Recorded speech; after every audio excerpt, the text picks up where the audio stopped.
Gracias por informarse con Delfino.cr. Ingrese a delfino.cr/inclinada, suscríbase para disfrutar de todos nuestros servicios con una cuenta Delfino Más. Delfino.cr. ¿Cómo vamos a meter al ratón a cuidar el queso? Al presidente no le gusta, lo trata de chop suey. Ay, por favor, llamen a sus compañeros, están tomando café, bocadillos, felices de la vida. A mí también me quiere mucho la gente. Cuando están en contra, entonces somos personas que no tenemos necesidades. Cuando están en contra, somos unos corruptos. Qué bueno, voy a tomar café en mi casa tranquila. Parece un espíritu chocarrero, perdón. Esta nueva Asamblea Legislativa, incluyéndome por supuesto, será otra decepción más para la ciudadanía. Delfino.cr presenta Curul en llamas, cubriendo y sufriendo la Asamblea Legislativa, porque alguien tiene que hacerlo. Hola queridos suscriptores de Delfino.cr, bienvenidos a un nuevo programa de Curul en Llamas, el podcast semanal donde les comentamos los temas más relevantes e irrelevantes de la Asamblea Legislativa. Les saluda Luis Madrigal desde el 2 de febrero del 2024, como siempre en compañía de May. Espero que todas y todos estén muy bien. Los temas para esta semana: vamos a hablar de la oposición de Novia Costa al préstamo que incluye el pago de un porcentaje a la Caja Costarricense del Seguro Social, así como de la negativa de Marta Esquivel de volver a asistir a la Asamblea Legislativa si se le niega la protección. También vamos a mencionar sobre la terna para defensor adjunto que entregó la defensora de los habitantes a la Asamblea Legislativa y una nueva denuncia contra el ministro de Obras Públicas, Luis Amador, que presentó la diputada Katia Cambronero, y el cierre de las extraordinarias, lo que nos dejó este tormentoso periodo de 3 meses que acabamos de finalizar, así como nuestras secciones Pregúntele a Lucho y las mejores y peores ideas de esta semana. Pero bueno, Lucho, empecemos. Yo creo que la semana pasada se nos olvidó mencionar esto, y es que la Comisión de Asuntos Jurídicos que estaba tramitando... ¿Era jurídico o económicos? Económicos, la que preside doña Vanessa de Paul. Exacto. La de jurídicos la preside Tengo. Cierto. La Comisión de Económicos dictaminó un préstamo que es parte del acuerdo de financiamiento con el BID, si no me equivoco, que viene... Y la Agencia Francesa del Desarrollo.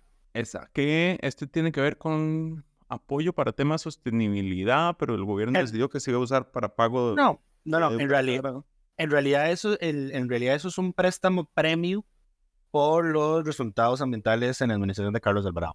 Exacto, y se iba a utilizar para financiar el Estado, o sea, va a caja única, se aprobó el Ejecutivo. No, se había llegado a un acuerdo. Exacto, hay un acuerdo desde hace años de que todos préstamos internacionales que se aprueben en la Asamblea se tiene que asignar un porcentaje al pago de la deuda del Estado con la caja. El problema es que el Estado no ha venido guardándose esos recursos en lugar de girarlos a la caja. Entonces, en este proyecto hicieron 2 cambios. Uno fue que después de que el Ejecutivo y el oficialismo, con una moción del diputado Alexander Barrantes. Barrantes, cierto. Buscó que ese porcentaje se redujera a un 10% en una moción y en otra se eliminara del todo. No, perdón, sí fue Don Waldo, discúlpame. ¿Ves? No estoy tan loco. Pero bueno, la comisión acordó entonces más bien double down en la asamblea y decir que bueno, no, entonces si usted no quiere pagar, va a tener que pagar un 40%, y metió una moción adicional que dice que el 60% de sus recursos restantes no los va a poder utilizar hasta que le haya girado el 40% respectivo a la caja. Eso fue lo que pasó la semana pasada. Esta semana se conoció que el ministro de Hacienda dijo que si eso lo aprobaban así, él iba a renunciar a esos créditos. Lucho. Correcto. Entonces, eso llevó a que más bien agarre fuerza la idea que yo también había planteado en esa misma sesión de comisión, doña Vanessa de Paul, que es destinar el 100% del crédito a la caja. Vale decir que el BID, el Banco Interamericano de Desarrollo, ya le advirtió al gobierno de que si renuncian a este crédito, esto va a complicar a futuro la obtención de más créditos de este tipo. Entonces, este tema se va a dirimir la próxima semana porque ya esta semana digamos, se quemó el primer día de mociones 137, entonces queda el segundo día y además quedarían las mociones de reiteración. No, mentira. No, ya estas fueron. No, sí, fue el primer día, se quemó el primer día. Entonces queda una nueva oportunidad de presentar nuevas mociones y habrá que ver qué ocurre en comisión. Yo creo que por la actitud de Nogui Acosta, el gobierno sí va a terminar renunciando a ese crédito. Ahora, y creo que ahí en ese caso, digamos, la asamblea no puede hacer nada, vale decirlo, ¿verdad? eso es sí, porque el préstamo se autoriza al gobierno, digamos, pero el gobierno puede decir, no, no lo voy a usar. Lo cual es una posición completamente irracional, yo no entiendo, porque, o sea, Nogui prefiere él dice, es que se me recortan los recursos, en lugar de darle el 90% del crédito, le van a dar el 60%. Pero por pasarse inteligente. Correcto, pero él dice, prefiero que no me den nada del 60, ese no me den nada, es que igual tiene que venir a financiarse porque el gobierno se financia con deuda, digamos, la mitad, bueno, no, ya como por el 40% del presupuesto nacional sale de deuda y él de algún lado la tiene que sacar y si no la saca de créditos internacionales con buenas tasas, tiene que ir a sacarlo al mercado interno donde termina pagando más intereses, que los intereses son lo que está ahogando el presupuesto nacional, justamente. A ver, en todo caso no sería la primera vez que dejamos perder préstamos, ya dejamos perder el préstamo para remodelar el Teatro Nacional, porque por el poder de la lengua, recordemos que no se va a quemar. Correcto. Y también dejamos perder el crédito a tasa cero que nos habían dado para la construcción del tren eléctrico interurbano. ¿Ese también ya se perdió? Ese ya se perdió también. Ya se anunció. No, y también había uno que en la asamblea habían rechazado, no aprobaron a tiempo porque también era para financiamiento, que era como 250 millones de dólares. Sí, digamos, ya se va haciendo medio costumbre, pero ahí veremos qué ocurre, que es claro que Hacienda no quiere pagarle a la caja y en todo caso la presidenta de la caja está en complicidad con Hacienda en este tema de que no quieren que le giren los recursos porque quién sabe qué carajo es lo que quieren hacer con esa institución. Y hablando de la caja, pasemos al siguiente tema. Esta semana se conoció un oficio que la presidenta ejecutiva de la caja, doña Marta Esquivel, le envió al presidente de la Asamblea Legislativa diciendo que si a ella no se le aseguraba la protección cuando le tocaba ir a comisiones, no iba a volver a la Asamblea Legislativa. Recordemos que esto se da luego del enfrentamiento que hubo entre los guardas de la UEI que acompañaron a Esquivel a la Comisión de Ingreso y Gasto la semana anterior. Y justamente cuando se conoció ese oficio, salió la ministra de la Presidencia a justificar el uso de estos dos oficiales y diciendo que la ley y el reglamento de la Ley General de Policías les permitía asignar a estos agentes para que la protección de doña Marta Esquivel, lo cual es abiertamente una mentira, porque como ya habíamos dicho la semana pasada, la ley expresamente dice que la UEI se puede utilizar solo para proteger a miembros de los supremos poderes y dignatarios que visiten el país, y doña Marta no es ninguna de los dos. La ministra se justificó en que el reglamento señala que en casos justificados se puede brindar protección a funcionarios del Poder Ejecutivo que se encuentren en una condición de riesgo comprobado. Y el problema aquí es que doña Marta Esquivel no es funcionaria del Poder Ejecutivo, Lucho. Correcto. La caja es una institución autónoma, con autonomía constitucional, aunque su designación recae en el Consejo de Gobierno, pues ella no es funcionaria del Poder Ejecutivo, es funcionaria de la Caja Costarricense del Seguro Social, es la caja la que le paga el salario, que al parecer supuestamente no le han aplicado el rebajo todavía. Según vi que publicó Cerebro hoy en la mañana, aunque hay un temita ahí con esa base de datos y es que dice que esos datos son de noviembre, entonces tendría sentido de que para ese momento no se haya visto reflejado el cambio. Pero sí, eso fue lo que ocurrió sobre ese tema. De hecho, vale decir de que los periodistas que cubrimos la Asamblea Legislativa tuvimos una reunión esta semana con la Dirección Ejecutiva del Congreso, donde naturalmente se trató este tipo de temas, porque el oficialismo anda intentando decir que se deben de limitar los espacios en los que la prensa puede estar, y aquí es donde, a ver, yo ya no voy presencialmente a la Asamblea Legislativa, lo cubro remotamente porque hago los registros de votación y un montón de cosas, solo lo puedo hacer desde mi casa, Computadora, escritorio. o desde la computadora de escritorio, o sea, esto no lo puedo hacer en la laptop que yo tengo. Entonces, por eso yo cubro la Asamblea Legislativa remotamente, además de que me gusta cuando que sepan de que es porque ando detrás de algo. Para que teman. Para que teman. Para que teman. Exacto.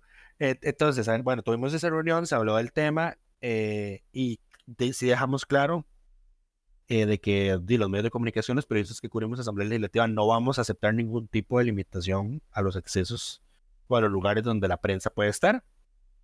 Fuiste a decir que no nos limiten a dónde estamos. Yo nunca vengo, pero que no me limiten. Yo nunca vengo, pero cuando venía y eso pasaba, ustedes saben muy bien, y doña Carla Granados, que es la directora ejecutiva del Congreso, sabe muy bien que cuando yo iba a la Asamblea casi que metía un amparo uno cada mes, precisamente por cosas como esas. Entonces yo le dije, yo ya no vengo, pero yo le ayudo a los colegas a redactarlo, no tengo ningún problema, les puedo hacer llegar todas las sentencias de la Sala Constitucional donde se ha hablado de este tipo de instituciones, sentencias en las que incluso doña Marta Esquivel, yo creo que estoy seguro que formaba parte de la sala que deliberaba esos casos, pero como ahora está del otro lado de la acera, ahora no le gusta, ¿verdad? Ahora no le gusta. Bueno, por supuesto, las reacciones no faltaron desde la Asamblea. Hubo quienes recordaron que si quiere escolta, pues la puede ir a traer la policía.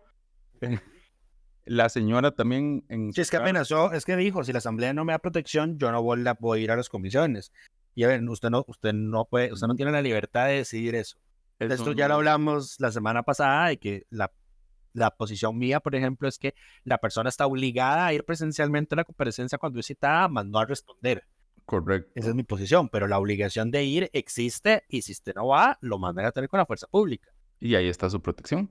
Ajá. Llega usted con policía. Correcto.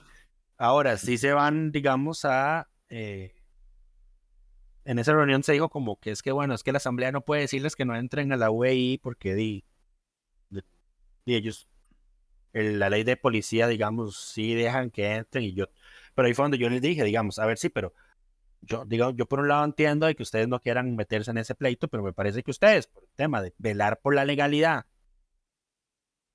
un adecuado uso de los fondos públicos y toda la cosa, por la correcta aplicación de la ley, de no ser cómplices en un presunto acto delictivo, y deberían saber de que si esta señora no es funcionario del Poder Ejecutivo, no puede venir con agentes de la UEI, y está muy claro para qué puede usarse los agentes de la UEI. Y hablamos de otro montón de cosas como soluciones tecnológicas, ¿verdad? Que no bajen el sitio web de la Asamblea Legislativa los fines de semana, porque si bien apreciamos el tráfico que nos genera nuestra plataforma Asamblea durante esos días, a ver, no es... También la necesitamos. Sí, exacto. A ver, además no es óptimo de que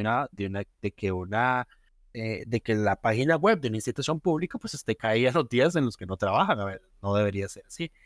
Entre otras hay ideitas que planteamos tal vez como para mejorar, porque de eso sí lo dijimos en la reunión. A ver, la Asamblea Legislativa es el poder más transparente de los tres que tenemos. Oh, wow. Eso y es cierto, digamos, es en el que más acceso a la información tenemos, que con todo y todo, ¿verdad? Es donde los documentos están publicados, las agendas se suben con de anticipación y toda la cosa. Entonces, los periodistas que cubrimos la Asamblea Legislativa, obviamente vamos a dar peleas para que no haya retrocesos en ese aspecto, ¿verdad? Porque si ya tenemos hermetismo completo y hasta le decomisan a uno los teléfonos en casa presidencial y el Poder Judicial es un absoluto desastre, ¿verdad? Confirmo. Entonces, si ya la Asamblea Legislativa es superior en muchos aspectos a los otros dos poderes en esos temas, pues obviamente vamos a tomar acciones y vamos a estar peleando y reclamando de que no haya un retroceso en ese aspecto. Pero ahí vamos a ver qué ocurre, porque el informe de seguridad, el informe del incidente que se discutió el jueves en la reunión de jefaturas de fracción, lo que se concluyó es que se va a hacer una revisión de los protocolos, nada más. Y medio el oficialismo volvió a insistir con el tema de decir hasta dónde puede entrar la prensa y hasta dónde no. atrévanse y ya verán lo que les pasa. Y es una amenaza. Si tiene miedo, que es en su oficina. Ahí ahí no van a llegar. Pero bueno, pasemos al siguiente tema, que es la terna para defensor o defensora adjunto. La defensora de los habitantes, Angie Cruikshank, cumplió con su ¿Qué? Cruikshank Lambert. Creí que estabas preguntándome por el segundo apellido, perdón. No, también. Cumplió con su mandato legal de presentarle a la Asamblea Legislativa una terna de personas para ocupar el puesto de defensor o defensora adjunta, que a Tatiana Mora, que es la que está actualmente, se le vence ahora en febrero. La defensora presentó 3 nombres. Está doña Argentina Artavia Medrano, quien es docente de la Escuela de Ciencias Políticas de la UCR y de Relaciones Internacionales de la UNA, politóloga, ha trabajado en estos temas. Después está Adrián Alberto Portugués, quien es asesor del despacho de la defensora. Tiene maestría en gestión macroeconómica y políticas públicas y es sociólogo. Y el señor Fabián Campos Pulanguer, que es sociólogo y coordinador de planificación institucional y gerente de resiliencia ecológica en la Fundación Fundecoro para el desarrollo de la Cordillera Volcánica Central. Pero bueno, esos son los 3 nombres. Repasábamos antes del programa el hecho de que la asamblea, en este caso, no puede escoger a nadie que no esté en la terna. Pero puede rechazar la terna. Puede rechazar de plano los 3 nombres y pedirle a la defensora que presente 3 nuevos nombres. Esto ya le pasó la vez pasada a Catalina Crespo, si no me equivoco. Correcto, y creo que se arrepintió de la elección que puso, porque ella chocaba abiertamente con Tatiana, que es la defensora adjunta ahorita, que ya se le vence el nombramiento. Correcto. El nombramiento de ellas, el periodo es por 4 años. El nombramiento se vence el próximo 18 de febrero. Por lo que doña Angie mandó a pedirle a la Asamblea Legislativa que realicen la elección con urgencia, porque el puesto de defensor adjunto, pues, aunque es el suplente, digamos, del titular, sí tiene bastantes responsabilidades, dada la dinámica de trabajo que tiene la institución. Entonces veremos qué ocurre. Naturalmente este tema lo va a conocer la comisión de nombramientos. Exactamente. La cual va a recibir a las 3 personas en entrevistas, y ya luego de las deliberaciones se decidirá si recomiendan. Probablemente, no. Conociendo la comisión de nombramientos, esto va a tardar por lo menos un mes. Lo que van a hacer es definir una metodología, comillas, para valorar a los 3 candidatos en sus atestados. Ya ahí se gastan una semana como mínimo. Correcto, van a abrir espacio para que la gente envíe comentarios si tiene positivos o negativos sobre estas personas. En eso se va otra semana después de que se publica la notificación, y luego harán las entrevistas y las calificaciones finales. Y luego, si los informes no son unánimes, hay que esperar una semana para la presentación de informes minoritarios. Correcto. Y luego hay que esperar como 5 días para que entren los temas a la agenda del plenario. Entonces es un trámite bastante largo. Ya habíamos hablado de este tipo de temas con los plazos esos fatales que establecen la ley o la Constitución. Pero este no es un plazo fatal. No, yo creo que no. No, nada más. Pero igual, o sea, el tema es que lo óptimo sería de que la persona esté designada antes o lo más pronto posible, después de que la persona que ya se está yendo, ¿verdad? Pero no es el caso. Lo que pasa es que estos procedimientos legislativos tienen plazos de tiempo o procedimientos que se tardan más de lo que deberían. Porque, por ejemplo, hay cosas como publicar la metodología en la Gaceta. ¿Por qué? Digamos, publicarla en la página de la Asamblea Legislativa, en las redes sociales. Ya suena en como, redes sociales. oye, ya suena como Pilar Cisneros, ya suena como Pilar Cisneros, yo diciendo, no lo publiquen en la prensa, publiquen en las redes sociales.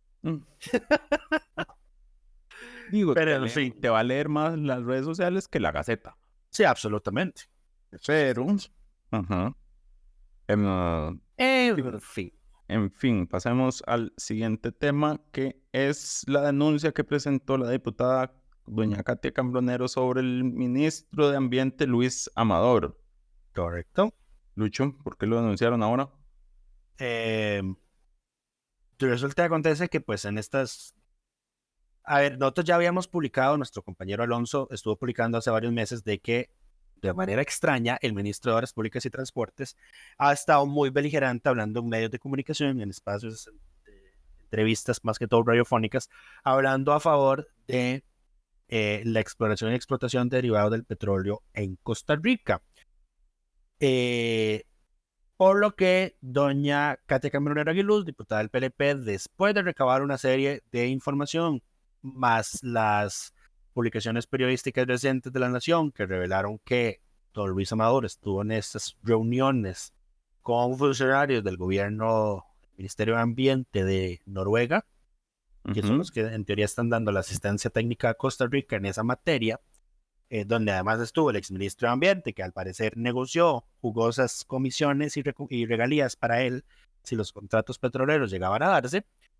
Pues ahí estaba el ministro de Obras Públicas y Transportes, entonces doña Katia lo denunció porque eso no está dentro de las competencias del ministro Amador. Ahora, cierta gente, a ver, varios troles, y yo creo que la gente también puede tener una duda legítima de preguntarse.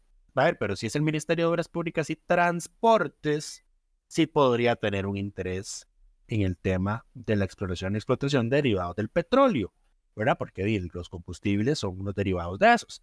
Sin embargo, a ver, primero que nada, el tema de combustibles forma parte de la matriz energética del país.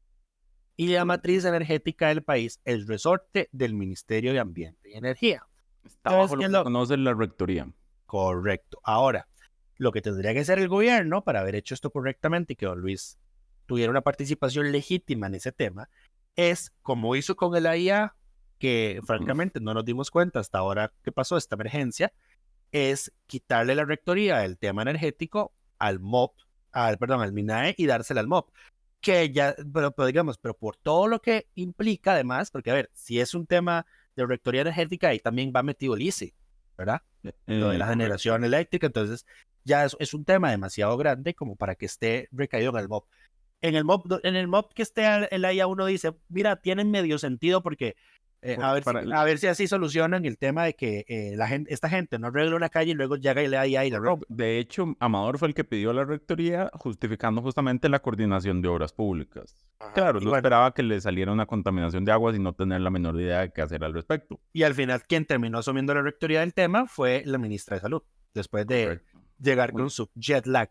Con todo y jet lag, exacto. Pero bueno, se presentó esta denuncia a Amador, fue presentada a la Contraloría de la República. Sí. Doña Katia Di la anunció en el plenario legislativo, dijo, el que además quiera sumarse, que se suma, y creo que al final fueron como 16 diputados los que la firmaron.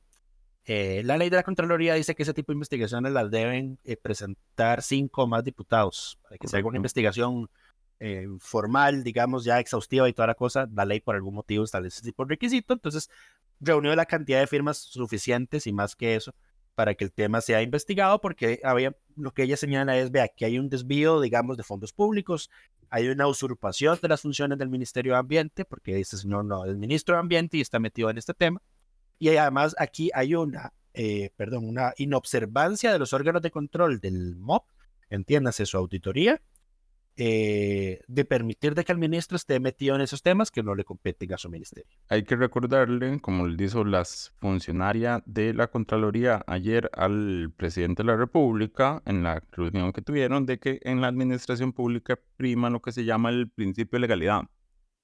Quiere decir que la administración y las personas... El Estado solo puede hacer lo que la ley le permite. Solo puede hacer lo que la ley expresamente le autoriza. Entonces, la pregunta que hacía el presidente ayer en la reunión con la Contraloría ¿pero a dónde dice que no se puede? Está mal formulada porque debería decir que se puede para que usted pueda aplicar 2 excepciones en conjunto. Pero bueno.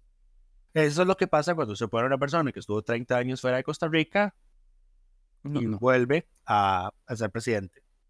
Versus a una señora que casi tiene la misma cantidad de tiempo formando parte del órgano de control de la hacienda pública del país y que además es la autora intelectual de la ley de contratación pública sobre la cual el señor pretendía leccionar. Exacto, pero bueno, no vamos a hablar de la comparecencia ayer, pueden leer el reporte de hoy donde Diego resumió y hay una nota también donde a mí me tocó resumir todo lo que pasó en esa reunión, bueno, lo más importante que pasó en esa reunión. Pero bueno, y por esto, Lucho, le damos el reconocimiento de congresista de la semana a la diputada Katia Cambronero, ¿correcto? Muy buenos controles políticos esa doña Katia, felicidades. Tiene muy buenos controles políticos, exacto, debería enseñarle a don Eli Feinza cómo se hace, pero bueno. En otros temas, pasemos al cierre de las extraordinarias, Lucho. Se acabó por fin este trimestre tormentoso que se conoce como el segundo periodo de sesiones extraordinarias. Que nos dejó? empieza el trimestre tormentoso donde todas las sesiones, todas las comisiones sesionan simultáneamente con todos los donde por proyectos. fin tienen trabajo nuevamente. Sí. Y Sale del archivo todos los expedientes que el Ejecutivo no quiso convocar. sí, Valle está muy contento porque tiene que asignarle comisión a más de 100 proyectos de ley. Nada contento está May, nada contento. Y Pero- ahí hay puestas a despacho también, unas 18 según el último corte. Pero bueno, ¿qué nos dejó el periodo de sesiones extraordinarias? Además de mucha pena ajena. A ver, hubo avances, hay que reconocerlo, hubo avances en temas de seguridad. La mesa ya que esta última mesa entre poderes, pues ya consensó 10 textos de proyectos de ley y ahí vienen otros, ¿verdad? Hubo varios que ya se han ido aprobando, por ejemplo, el del Centro de Capacitación del OIJ, también, bueno, ese se aprobó en segundo debate, ¿verdad? Se aprobó la ley para la protección de personas denunciantes y testigos de actos de corrupción, se aprobó, lamentablemente, quitarnos los feriados. El feriado del 25. Feriado del 25 de julio. Se aprobaron los 2 proyectos para la construcción del proyecto de la Torre de la Esperanza del Hospital Nacional de Niños. Correcto. Se aprobó el proyecto para endurecer el otorgamiento de la libertad condicional a personas. Ajá. Fuera de los temas de seguridad, puro chayote, autorizaciones a municipalidades, desafectación. Sí, la burla de ley para garantizar el servicio de autobús para los usuarios. Correcto. Otro regalo para la Asociación Obras del Espíritu Santo. Ustedes ya saben qué pensamos al respecto sobre ese tipo de cosas. En total fueron 21 proyectos de ley en primer debate, 23 en segundo debate. Y mi roommate ese día me hacía la observación, porque a ver, las votaciones nosotros las metemos anualmente, ¿verdad? Y por cada votación hay que meter 57 indicativos de cómo votó cada uno de los 57, presente, perdón, ausente, en contra o a favor. Entonces registramos 174 votaciones, pero eso hay que multiplicarlo por 57, entonces son casi 10,000 registros de votación en 3 meses, los que metimos a mano. Es que vos los metes a mano, ¿cierto? Sí, y luego está la gente en Twitter diciendo, especulando de que por qué hacemos nosotros esto y qué ganamos nosotros con esto. Esto es puro amor al país, por más difícil que pueda parecer. ¿Quién anda especulando? ¿Anda especulando? Sí, hubo gente ahí, pero no vale la pena. No te pongas a pelear con ellos en Twitter, no vale la pena. Voy a ir a pelearme con todos. No vale la pena. Para eso está este espacio, para ponerlos en su lugar públicamente. Ok. Pero sí, don Rodrigo Arias pues dijo de sentirse satisfecho, y de hecho doña Natalia Díaz también reaccionó hasta hoy a ese cierre de sesiones, donde también destacó el tema de los avances en los proyectos de seguridad, y también que el hecho de que se haya dictaminado el crédito de riesgo inminente que se dictaminó en hacendarios. Entonces eso ya debería salir ahorita en ordinarias. Ya los jefes se reunieron el jueves para definir la agenda venidera. Ya cada grupo parlamentario mandó la lista de proyectos que consideran prioritarios. Nota aquí para indicarles que Nueva República sigue insistiendo en que se saque de la agenda el proyecto de prohibición de las terapias de conversión, a pesar de que ya volvimos con este tema, exactamente, y ya volvieron a pedir que se saque, y creo que pidieron una semana o hasta marzo, y una mayoría digo que estaba a favor. Entonces, pero creo que ya esta va a ser como la última vez que le van a permitir hacer eso, porque recordemos que la principal situación con ese tema es que el texto que ya tiene ese proyecto de ley fue aprobado por consenso de la Comisión de Derechos Humanos, incluyendo el consenso a Nueva República. Correcto.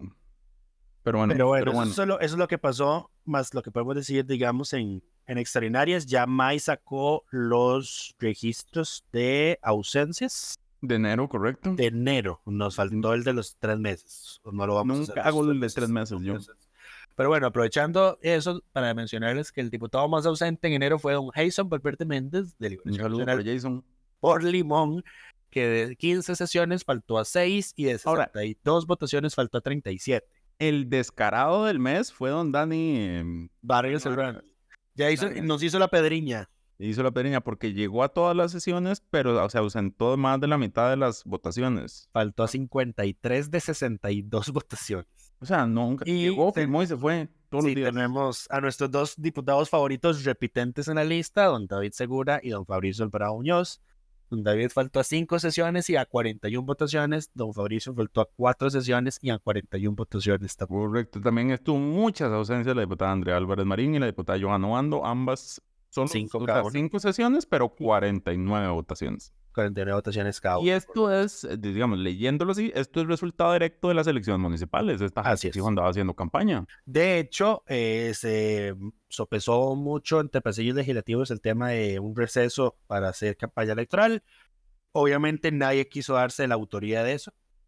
Al parecer eran más que todos los funcionarios legislativos los que lo estaban pidiendo, porque hay muchos asesores de diputados son candidatos a algún puesto de elección popular en estas elecciones del domingo. Entonces querían ese tiempo para ir a hacer campaña. Al final la moción no se presentó y No varios vieron. salieron diciendo, si eso se presenta, yo lo voy a votar en contra, porque obviamente esto ya antes se daba, hace muchos años se daban ese tipo de recesos, ya no, porque obviamente son muy mal vistos para la ciudadanía, y en especial porque esta Asamblea Legislativa, recordemos que se dio una semana de vacaciones extra en diciembre, salieron una semana antes que el resto del sector público. Correcto. Pero bueno, pasemos. Eso fue lo que dejaron las extraordinarias. Pasemos al siguiente tema, que es nuestra sección de Pregúntele a Lucho. Dios mío, esto va a ser pregunta a Mike porque yo ya hablé mucho hoy. No, porque yo pregunto y vos contestas. Ok. Pero bueno, Lucho, la primera pregunta es: ¿por qué la Asamblea tiene más días feriados? ¿Quién controla que la Asamblea no se abuse? La respuesta es... Justamente estábamos hablando de eso ahorita. Exacto, porque Temas la no son- Asamblea aprueba sus propias vacaciones. Correcto, eso está en las prerrogativas Tiene una ley especial. constitucionales. Ajá. No, es en las, ¿cómo se llama? Los deberes y atribuciones que tiene la Asamblea Legislativa en el Correcto. artículo 121 de la Constitución Política. ¿Quién controla que la Asamblea no se abuse? Nosotros, la ciudadanía. Somos los únicos, básicamente, porque no hay un control real. Así es. Recordemos en todo caso que, a ver, lo que la Constitución en esos tiempos, las sesiones extraordinarias eran de verdad algo extraordinario. Entonces, la Asamblea... Cada siempre, exacto. Exacto, la Asamblea solo sesionaba 6 meses al año y salvo que hubiese cosas de extrema urgencia, el Poder Ejecutivo convocaba a la Asamblea Legislativa a sesiones extraordinarias para conocer temas puntuales. Ahora ya eso se volvió costumbre, ya desde hace muchos años, de que en las sesiones extraordinarias siempre hay que realizar una convocatoria, porque en todo caso no es que si el Ejecutivo no convoca, la Asamblea no sesiona. Esto se discutió, digamos, en el tema durante el escándalo del cementazo, de que hubo gente de la oposición que acusó al gobierno de Luis Guillermo Solís de querer mandar a vacaciones a la Asamblea Legislativa sacándole de agenda todos los proyectos de ley. Y Servicios Técnicos emitió un criterio diciendo, y no, nada que ver, o sea, si ustedes no tienen proyectos de ley, tienen 300 asuntos pendientes en la primera parte de la sesión de plenario que tienen que conocer. Correcto, porque es que también ahora hay un montón de cosas acumuladas. Correcto, sí, así es. Ok, Entonces, la Asamblea es la que se define sus propias vacaciones, sus propios tiempos de receso. por constitución, El Ejecutivo no puede convocar a la Asamblea si está en receso y si se declaran vacaciones, se declaran vacaciones, salvo ciertas cosas, como por ejemplo cuando emite suspensiones de derechos y garantías en tiempos en los que la Asamblea está en receso, la Asamblea queda automáticamente convocada 48 horas después para sesionar. Correcto. Y Pero bueno, conocer el tema. Pero la respuesta en sencillo es, la Asamblea se dicta sus propias vacaciones. ajá. ¿Y por qué? Porque así la Constitución lo definió. Así es. La siguiente pregunta, Lucho, ¿sería factible social y políticamente que los diputados lleguen a la Asamblea sin partido? Por ejemplo, como cuando llega el presidente a casa presidencial. Sí, pero no con este sistema de Porque gobierno que aquí, tenemos. creo que hay dos preguntas. Sí. Porque el presidente no es que llega sin partido, el presidente lo que tiene es Tiene una prohibición de beligerancia. y entonces se pierde su condición partidaria al momento de asumir el Ejecutivo. Eso en la Asamblea no tendría sentido porque la Asamblea está ahí para justamente representar a los partidos políticos que en teoría representan los intereses o deberían agrupar los intereses de la ciudadanía que escoge. Entonces, digamos que hay un vínculo directo entre diputados y partidos que aquí al Ejecutivo se lo hemos quitado por Constitución también. El otro tema sería si se pudieran elegir sin partido. Y ese es un tema, si se cambia la forma de elección de los diputados, actualmente no es posible porque... Habría que cambiar el sistema electoral. Correcto, porque nuestro sistema es... Listas cerradas. No solo eso, tiene los partidos políticos tienen el monopolio de la participación. Correcto. Ya el Tribunal Supremo se ha pronunciado múltiples veces cuando alguien ha querido inscribirse sin partido, señalando que nuestro sistema mantiene el monopolio de la participación en los partidos políticos como... Y eso está por Constitución. Correcto. Ahora, la otra pregunta es si esto sería una buena idea. A ver, si nosotros tenemos un problema, pero nosotros me refiero a la humanidad, porque esto no es solo acá, y es el debilitamiento estructural de los partidos políticos como representaciones de la ciudadanía. Eso es aquí y en todo lado. Lo cual lleva a este tipo de propuestas o ideas de como que haya candidaturas sin partidos, pero en ese caso se propicia lo que dicen los estudios más bien, que los candidatos o personas con más recursos sean quienes terminan accediendo a los puestos de poder porque pueden financiarse sus propias campañas y llegar. Y el problema de llegar sin un partido político es que entonces usted no representa nada más que sus propios intereses. Correcto. Hay algo que me parece interesante del tema del debilitamiento de los partidos políticos en estos tiempos de humanidad, porque vivimos en tiempos de humanidad sumamente polarizantes. Uno diría que más bien eso apalancaría a los partidos políticos porque podrían decir, bueno, este partido, nosotros tenemos tal y tal posición sobre tal y tal tema, y que la gente se va a reunir a partir de eso, pero no es eso lo que está ocurriendo. Y los partidos están súper debilitados y lo que está buscando la gente es apoyar a una persona en concreto. Me parece, no estoy diciendo que haya un nexo causal, sino que digo que me parece interesante ese fenómeno viviendo la humanidad los momentos tan polarizantes que tenemos desde hace varios años, pero bueno. Pero bueno, pasemos a la siguiente pregunta. Lucho, las personas a las que se les comprueba que mintieron bajo juramento en comisiones, ¿qué repercusiones legales tienen? Se les puede sancionar penalmente si el Ministerio Público los acusa por los delitos de perjurio o falso testimonio. Exacto. Que tiene que comprobarse, o sea, hay que comprobar que mintió, documentarlo. Así es. Y además, y aquí esto es el problema, pero esta es la bendición y la maldición del sistema penal costarricense, me imagino que también de muchos lugares del mundo.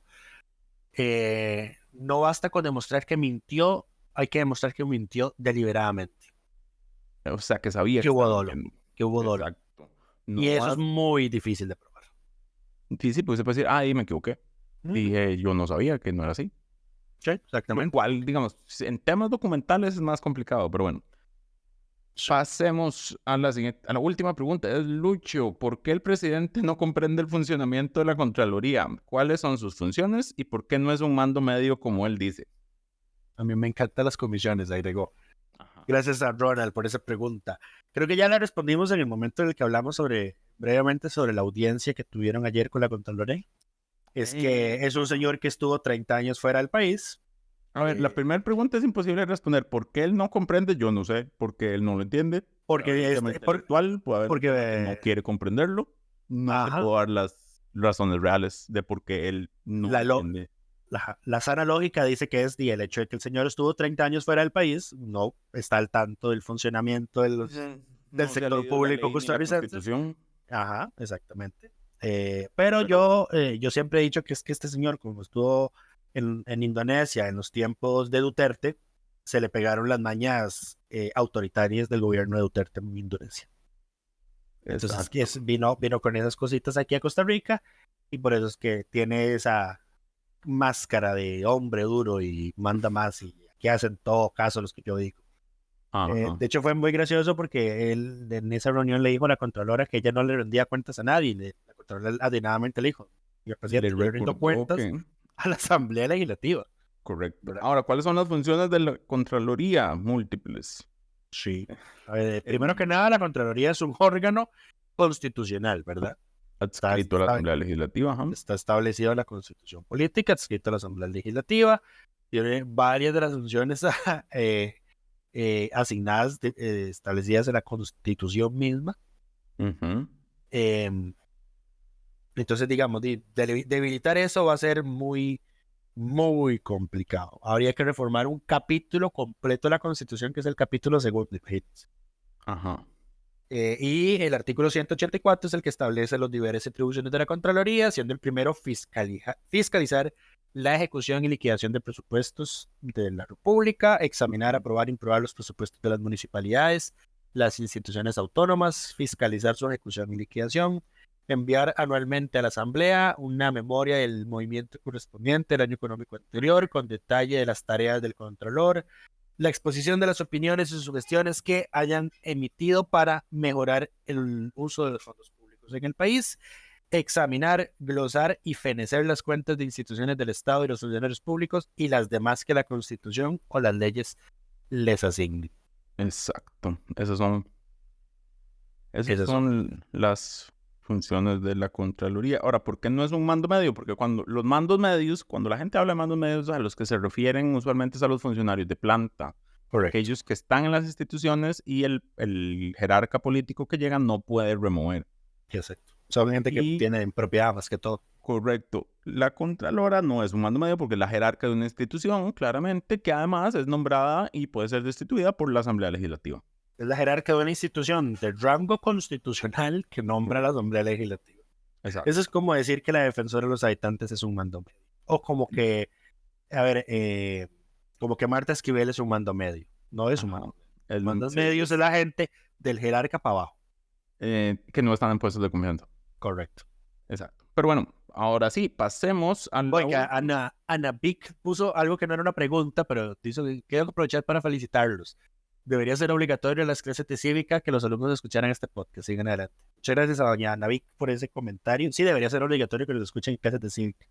Para subir las audiencias, exacto. No solo para subir las audiencias, creo que este espacio por lo general siempre procuramos enseñarle algo a la gente, ¿verdad? O explicar los procedimientos o el porqué de las cosas de las que estamos hablando. Entonces, creo que siempre me gusta pensar que este es un espacio también no solo jocoso de formación, en el que nos liberamos de las tensiones y las congojas que pasaron durante la semana en la asamblea, sino tener un espacio para educar a la gente que nos escucha. Muchísimas gracias. Acuérdense seguirnos en las plataformas en las que nos escuchan, descargar los episodios, compartirlos, eso siempre nos ayuda mucho para seguir llevando el mensaje educativo de Curul en Llamas a más gente. Así que, pura vida, y muchas gracias a Ana Vic por ese comentario. Muchas gracias. Pasemos a la última sección de las buenas y malas propuestas de la semana. Tenemos malas propuestas. Don Leslie Bojorges y 9 congresistas más decidieron presentar un proyecto de ley para que el distrito de San Rafael de la Alajuela se convierta en el cantón de Ojo de Agua. ¿Por qué? ¿Por qué? ¿Por qué seguimos queriendo más municipalidades? Curul en Llamas. ¿Cómo se llama este lugar oficial de la campaña para abolir el régimen municipal de Costa Rica? Por favor, para ayer. Pero bueno, esa es una mala propuesta. También hay una adicional, pero es para crear un distrito, entonces eso no importa. No me importa tanto. Los distritos no tienen tantas cosas. Distrito 10º del Cantón de Buenos Aires, denominado Cabagra. Exacto. Después, la diputada, esta es una buena propuesta, creo yo, si se logra implementar bien, que es una ley para promoción de personas mayores de 55 años. Lo que hace es que incluye gastos, una parte del salario de las personas contratadas de mayor de 55, se convierte en deducible el pago del impuesto de renta a las empresas y es escalonado. Entonces, si es alguien de 55 es el 5% y si es alguien de 65 más es el 55% de su salario. Esta me parece una buena propuesta, principalmente porque en este momento y las encuestas de empleo han demostrado que es ese sector de la población 55 para arriba quienes más han salido ¿cómo se llama? De la fuerza laboral. Y además, como la caja aumentó, eliminó el retiro anticipado, hay mucha de esa gente que va a tener que trabajar hasta sus 65 años para recibir una pensión eventualmente. Ese fue de Johanna Obando con 2 firmas adicionales de su bancada. Y el Ejecutivo cumplió su palabra de presentar un presupuesto extraordinario, tarde, porque creo que dijeron que lo iban a presentar hace mucho. Sí. Que corrige el problema que habían tenido con la redacción de una norma presupuestaria. La número 10, que es que puede nombrar, puede llenar las plazas vacantes que están ahorita por jubilación o por renuncias. Exacto. Y también tiene ahí la incorporación de recursos externos de créditos, incluido transferencias a la caja por las deudas que ya se identificaron y conciliaron con el Estado, recursos para cumplir con órdenes de la Contraloría respecto al financiamiento de 4 leyes, un rebajo ahí, un cambio de deuda cara o de deuda de largo plazo Correcto. cambios de bonos, esos Ahora, movimientos contables de Hacienda. no deja ser particular que se esperaron al último día de sesiones extraordinarias para presentar este proyecto Claro, porque no querían perder su tiempo de sesiones para...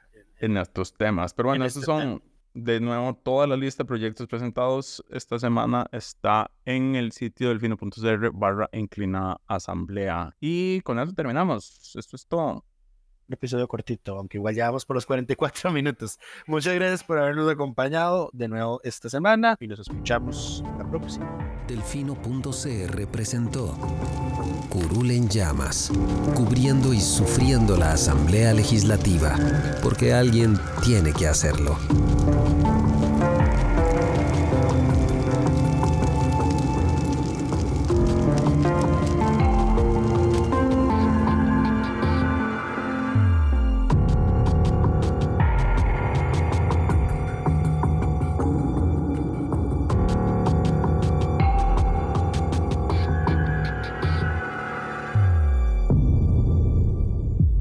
Gracias por informarse con Delfino.cr. Ingrese a Delfino.cr/inclinada, suscríbase para disfrutar de todos nuestros servicios con una cuenta Delfino Más. Delfino.cr